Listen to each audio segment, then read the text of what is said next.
Okay, we're working on a new project, but we need some guidance. We need some guides and some grids. Let me show you some creative ways to use something that you may have used for a long time, guides and even grids.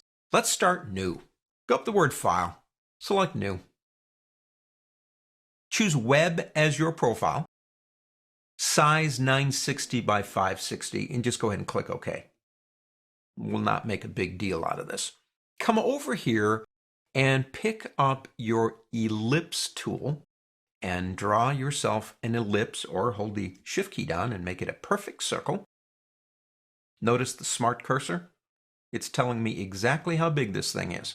I love that new feature. Now I've got it selected, so I'm going to come over here and give it a different color on the fill, because it's kind of hard to see when it's just white. I'll then come over here and pick up my selection tool. And if I come over now and actually hold the Alt key down, I can drag it and make a copy. And the Alt key allows you to make copies. As you can see, I'm not doing a very good job of lining them up, but that's why we're here. There are easy ways to do this. We can use the Align panel, but we're not here for the Align panel. We're going old school. We're going grids and guides. We could go up to the View menu and go down to Show Grid. Now that might be kind of hard for me to see, or for you to see for that matter. We do have controls on that. If you go to Preferences, that's Illustrator on Mac, Edit on Windows, and go down to Preferences and go over here and down to Guides and Grid. In here, if we want to, some of the things that we can do is we can change the color. If that color's not working for you, change it to something else just by clicking that button. Maybe something a little bit darker. Go ahead and close that and click OK. And it makes them a little bit easier to see, I suppose. So that would be one thing we could do. Now we could visually move around now and try to line things up based on the lines that we see.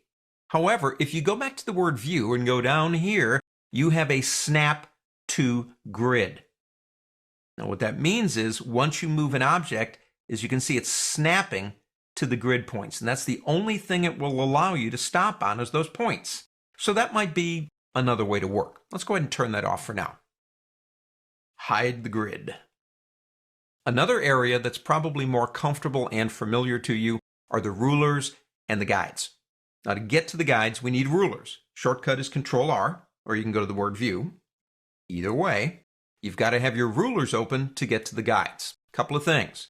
When you drag one down, you can watch, I suppose, over on the ruler and get an idea of what you're trying to do in terms of where it's going to land up. But here's something cool. If you're trying to get it, say, to 144, do you really know if it's on 144? What you want to remember to do is hold the Shift key down while you're dragging it. And when you do, it forces it to jump to the tick marks. So if you want it at 144, you know exactly it will be there. You can let go of the mouse first, then you've got your guide on the screen. Now once it's there, if I click again, I can move it and I get a smart cursor. It's not telling me where it is in terms of the 0 point, which is the upper left. It's telling me where it is in terms of where it was. Does that make sense? In other words, if I drag it again, it starts at 0 and then goes back down again. So you can move it around that way. Now by default, guides are snapping items.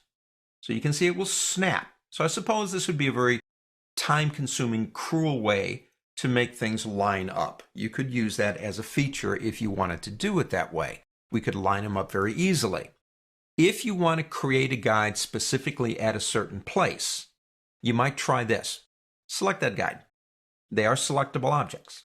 Come up here into your control area and click the Transform panel button here, and you can see it's exactly at 480.5 by 361 on Y. Now if I go into my Y value and change that to 300, it puts it exactly at 300. So if you need some precision here, that might be one way to pull it off. One of the things I don't like about guides in Illustrator is they're frustrating to get rid of. If I drag this guide, unlike Photoshop, it'll go right back into this area here, But this one, it keeps pushing me until I get to the very edge of infinity before it'll go back into that guide, unless you do it really fast. Here's an easier way, in my opinion, to do that. If I want to get rid of a guide, delete it. That's all you have to do. Go ahead and select it right here. Press the delete button. You've gotten rid of the guide. Here's another trick. You're pulling one out. It's a vertical. You go, oh man, I wanted a horizontal. Well, now I got to put it back in the ruler, or I got to delete it, and then I got to go back and get a horizontal. No. Don't let go of the mouse. Reach over and hold on the Alt key, and it will automatically change it into whatever it wasn't. So if it's a vertical, it goes horizontal. If it's a horizontal, it goes vertical. Let go of the mouse first. Here's another thing.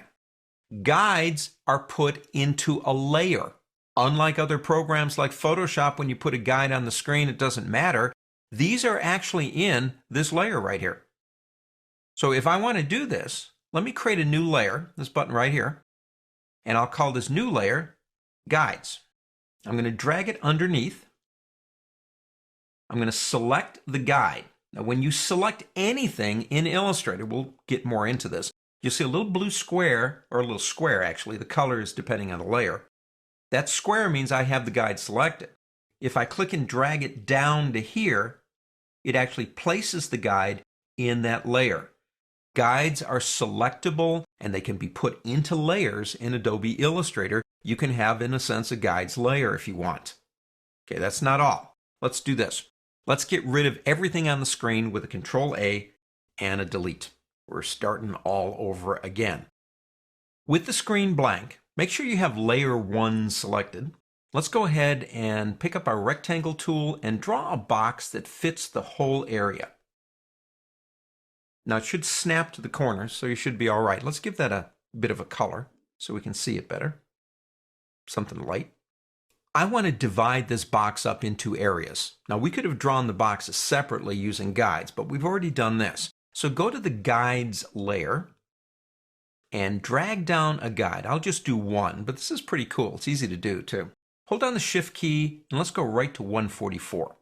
Now why do I want these as two separate areas? Well, it's going to be a web page. That top area is going to be for my banner or maybe my navigational system. And I want that as a separate box so that when I go into Dreamweaver, I have two controllable areas. Now I could have drawn them separately. I mean, that's one way we could have done this. But what we're going to do is move the guides layer on top. Okay, move it on top.